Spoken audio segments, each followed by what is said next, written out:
The title of our study is Practice Skills in Mathematical Solving Problem in Helping Pupils at Risk. The researchers are Telma Tulyao, Lina G. Sevillena, and Eliseo B. Anaka. Rationale. The instruction is broken down into small units from complex tasks. The learning becomes accessible for all students. The learning becomes more accessible because teachers will tailor lessons to the individual need of the student. In addition, the learning becomes accessible because the teacher will be able to interpret errors, give corrective feedback, select examples to illustrate concepts, and explain new ideas in several ways. Practice skills in mathematical solving problems help them to improve their study habits by using worksheets and activities to improve their skills in solving word problems, given exercises that are appropriate for their level. The first level of exercise is an easy one. The next level is moderate, then average, and lastly, the difficult one.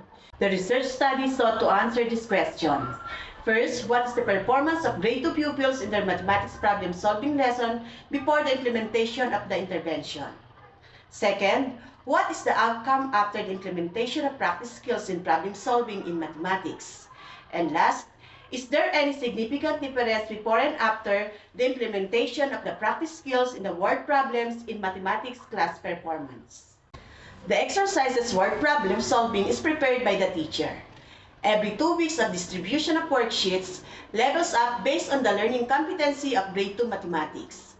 The teacher gives the pretest and follows the practice skills level 1.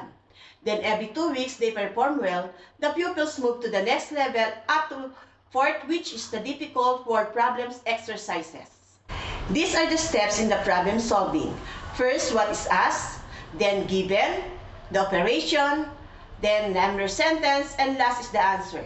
The same process administered from level 1 to level 4.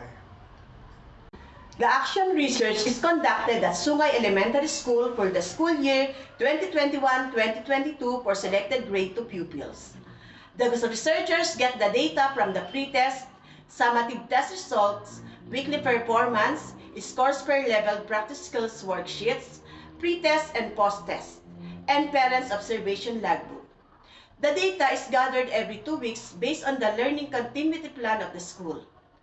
A descriptive design method is used to determine the effectiveness of the program using the pretest and post-test data as the main instrument. Find the mean and the standard deviation and t-test for its significance. For discussion of results and reflection, this table serves as guide for researchers for the 3 levels and what action to be taken in each level. These are the results of pretest and post-test for each level.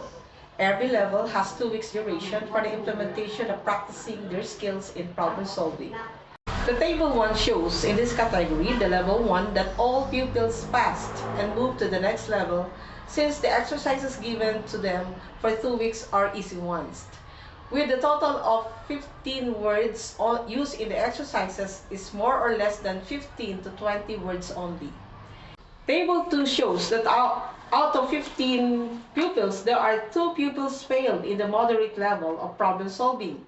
The last level shows in Table 4 that there are 4 pupils retained, meaning that they did not pass the assessment on the post-test, while 11 pupils achieved the level, which means they passed on the post-test assessment. Their pretest is 1 and 5.73 on their post-test.